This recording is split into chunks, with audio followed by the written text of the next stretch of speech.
Are you aware that the energy we use right now today is at jeopardy? That we could see a colder winter this winter? We are definitely going to have so the question is, are you ready for this cold winter?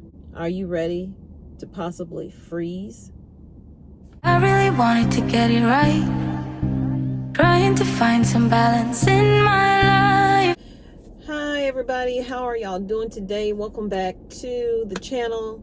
My name is Tommy, if you don't know. So today we want to talk about what would possibly happen if the supply chain crashes, just collapse. No food's coming in, and the food that's there costs so much that you can't even afford to buy it for your family. What would happen? What would happen in the winter if everybody is using so much electricity that we have a blackout, that the grid goes down? Sorry for the train. I'm parked outside of the doctor's office, and the train just happens to come by as soon as I start speaking. But what would happen, you guys? How would you survive that? Because it's going to be chaos in the streets. This is why we should be preparing ahead of time before things take place. The more people to prep up now, get the items, supplies that they need, not just food, but things that you use on a regular basis for their home, then the less people will be out in the streets, hopefully, and the less chaos that you will encounter being out there in the middle of all of that. What would happen? Let me know in the comments what you would do. And what are you doing to make sure you're not out in that chaos when it does happen? So as of right now, the United States is not the only country dealing with food insecurity, job insecurity, home insecurity, all of those insecurities. We're not the only ones dealing with that, okay?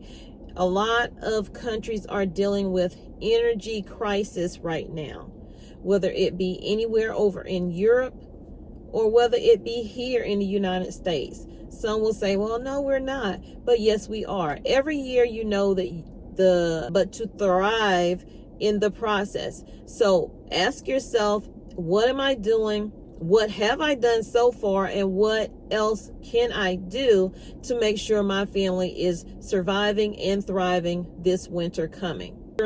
But we are coming to extreme situations. We're going to have to, when it comes to power, we're going to have to start limiting how much electricity we are using. Our power bills are going to continue to go up.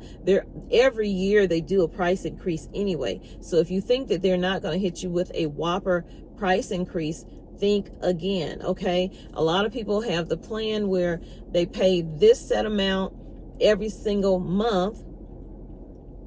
They know what it is, even though it's not that. They pay this set amount, and then if they have any overage, they apply that to your account, and you go on from there. But what happens if the cost of energy goes up?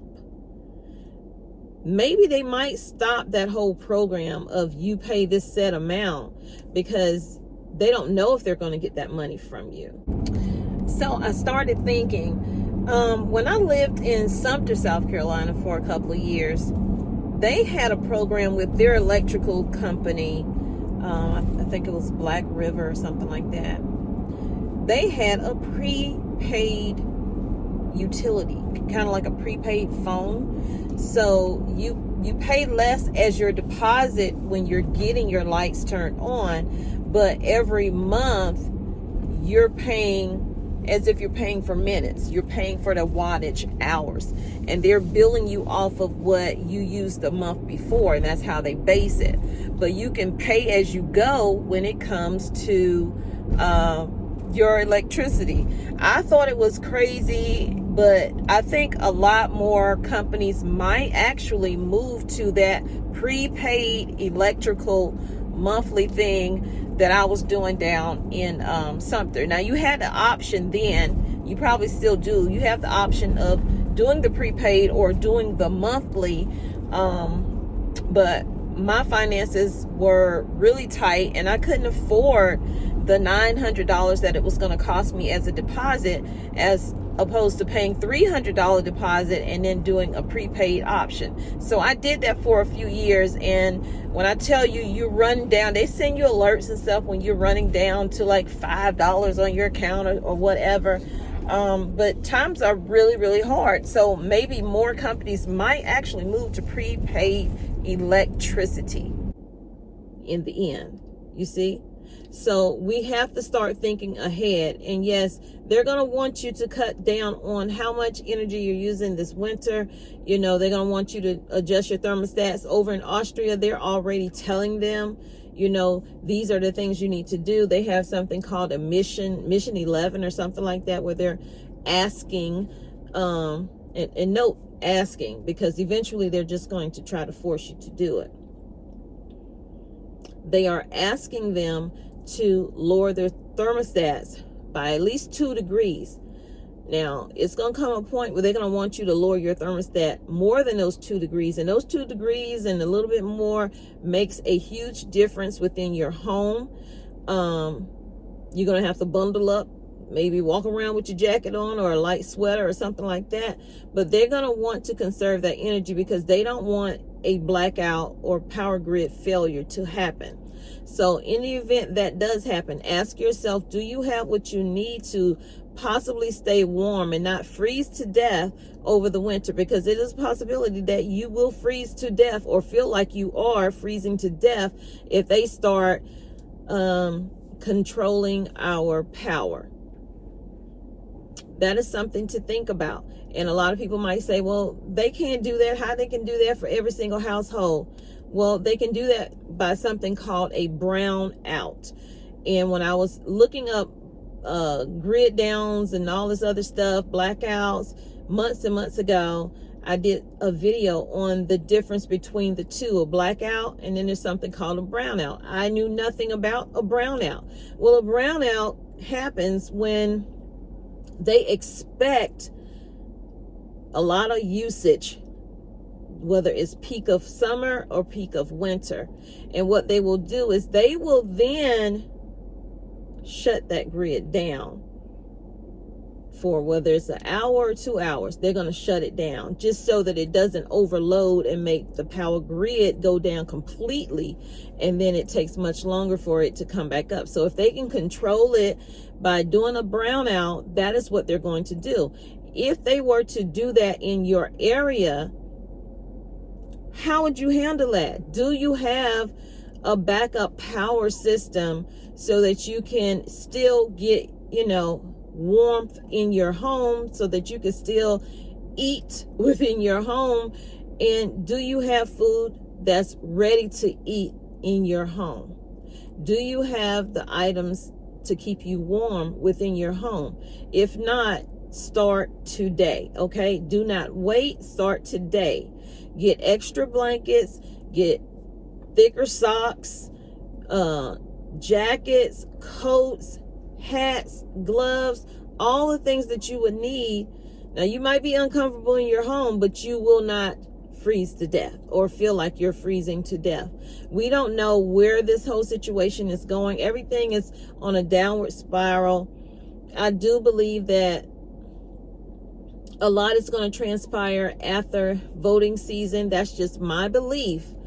You can let me know in the comments how you feel about it, but I do feel like they're just throwing us a life preserver just until election season is done. And I'm not going to make this a political video, but I do feel it all goes together, okay? Because they know that we cannot sustain where we are when it comes to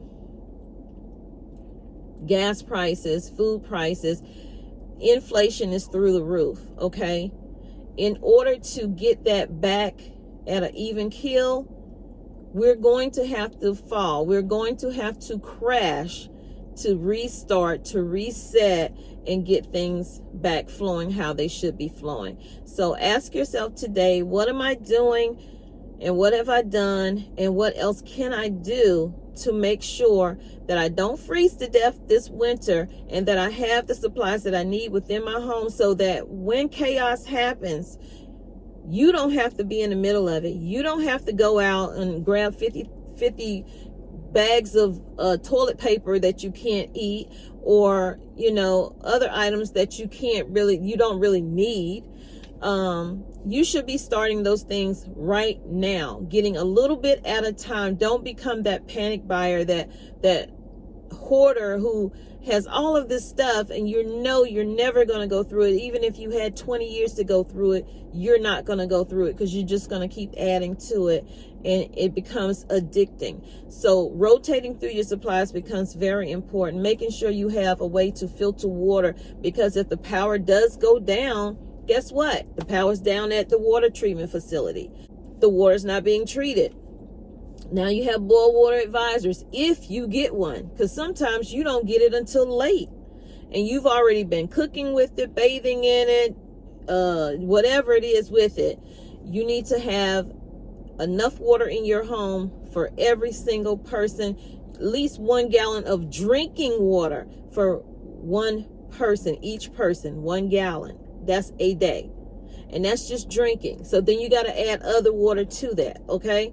And you need to have filters in case you do have to use the water out your faucet, or you have streams nearby and you want to use that water. Well, you still need to be able to filter that water, okay? And you need to have a way to cook if you don't have ready to eat food. So ask yourself all these questions. Do I have the items that I need? And no one can prepare for every single situation, but the more you do prepare, the better you will be in that whole process of going through power grid failure or whatever the situation is, okay?